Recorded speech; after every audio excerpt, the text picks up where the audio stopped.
Welcome back to World-Beater Wrestling. Today we are talking about match planning and the two things that you need to keep in mind before you ever worry about the high spots you're going to hit.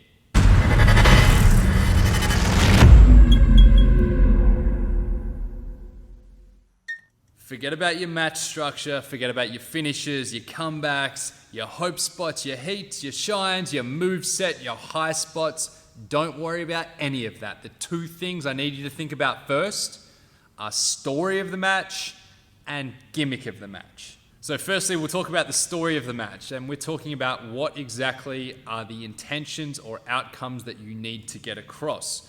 What are your characters wanting from this match? It could be a heated rivalry, it could be a contendership match, maybe it's going to get you a step towards your ultimate goal of becoming the champion. It could be a nothing match. There could be nothing involved, no stakes, no rivalry, no backstory. But why are you doing it? What's your story? What's the story your character is trying to tell? Let alone what the other guy or girl is trying to tell. Doesn't matter.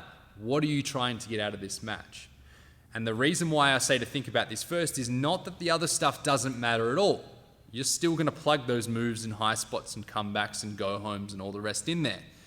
But if you don't have a conclusion, if you don't have a finale, if you don't have an end point that you are trying to reach, then a lot of those moves and high spots just become wasted motion.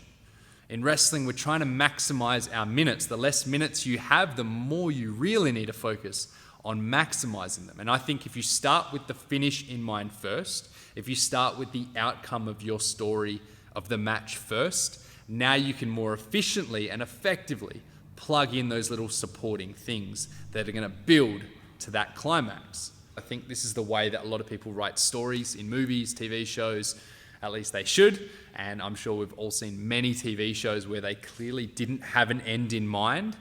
And as it got towards that finale, that conclusion, it just completely got derailed and the story just didn't flow, didn't make sense. Now, the gimmick of the match is quite simply the stipulations or whatever is in play that makes your match different from the other matches on the card. It could very well be things like a ladder match or a cage match or a table match. Obviously, that's going to be unique because there's probably going to be only one of you on a show in that type of match, I would hope. No judgment. If you're booking 7 ladder matches in a show, it is what it is. But obviously, you're already naturally going to be unique, so you want to emphasize that. It's going to make your match more interesting. But if you don't have that kind of match, if you're just in a singles match, well, think about what stylistically or what character-wise makes your match unique. Maybe there's a big person, little person dynamic. Maybe there's an arrogant character and a serious character. Really emphasize those differences. Have them in mind so that when you put in those little spots and sequences, they all support the gimmick. There's nothing worse than seeing a tag team match where it's wrestled just like 2 singles matches. There's something so special about the chemistry and the extra options that you can add to a tag team match. So use them. Have that in mind. It'll make the rest a breeze and it will make much more sense and be much more attractive viewing for the audience. And as I always tell my trainees, if it doesn't make sense to the story or the gimmick of the match, get rid of it. It doesn't matter if it's one of your 8 trademark moves. It doesn't need to be seen in this match. It's wasted space. You're wasting time that could be used more effectively elsewhere. I'm not going to talk too much on how to plan a match from point A to point B to point C because everyone has their own philosophies and different ways of doing things.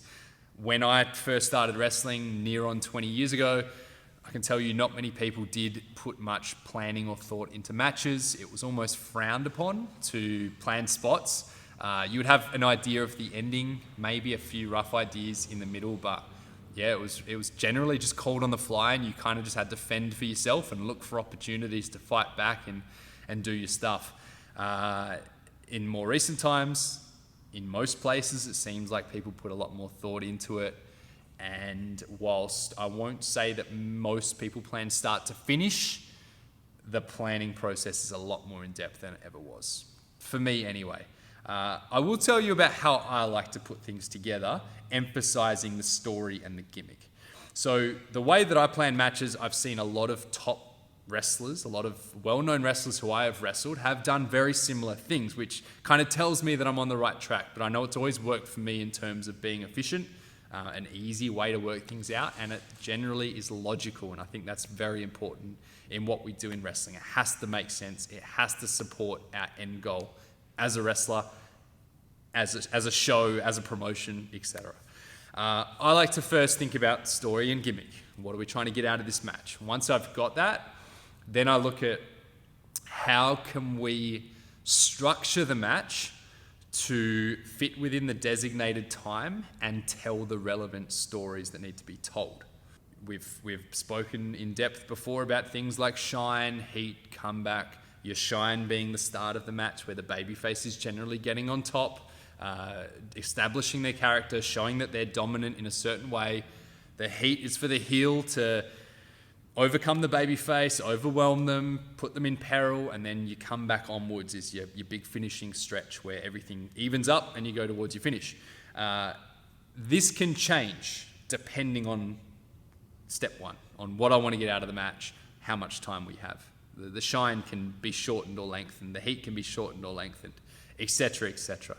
So I generally look at that first. Now, once I've got a bit of a structure in play, now I look at, okay, what's going to be the finish? And sometimes I'll do it vice versa. I'll look at the finish first because I like working backwards. But what's going to be the actual finish? How are we going to get to that? Because everything should support the finish.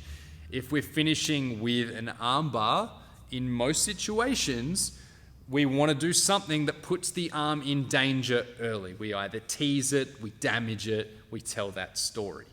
But I've got the structure, I've got the finish, I've got the story. Now this is where I start to plan some of the turning points, some of what we call the hope spots, the moments in the heat where the babyface might fight back, moments in the comeback where we might change momentum and switch it to the other side. Same thing goes for the shine.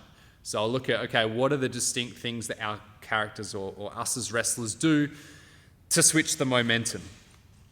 Once that's done, depending on who you're with, depends how much more you want to put into it. You can put more thought into the little sequences and high spots that you do. I like to always look at them as maybes.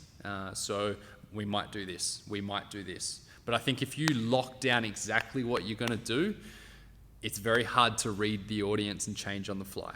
So I like to have a lot of maybes. We could do this, but if we're out of time, if the crowd aren't responding, we might go in a different direction. We might do this, we might do this. So I kind of, the way I like to look at it is putting the finish together first, put that finish together, go back to the start, add little bits more, go back to the start, add little bits more. And by the time you've gone over that, you've gone over your match 4 or 5 times. You're in a better spot to remember it. You've plugged things in order of importance as well. And now you've gone over it that many times that if there are any little things that just don't support the match or don't really fit in, you can take them out. That's the way I like to plan it. Everyone's different. I do want to hear from you. How do you like to put your matches together? How much planning or lack of planning do you put into it? If you got anything for me, drop it in the comments below. Of course, any other questions or requests, that is the best place to put it. I will see you next week for another episode of World-Beater Wrestling. Thanks for watching. If you want to see more videos like this, click on the subscribe button, spread the word, and if you have any questions or requests for World-Beater Wrestling, don't be afraid to comment below.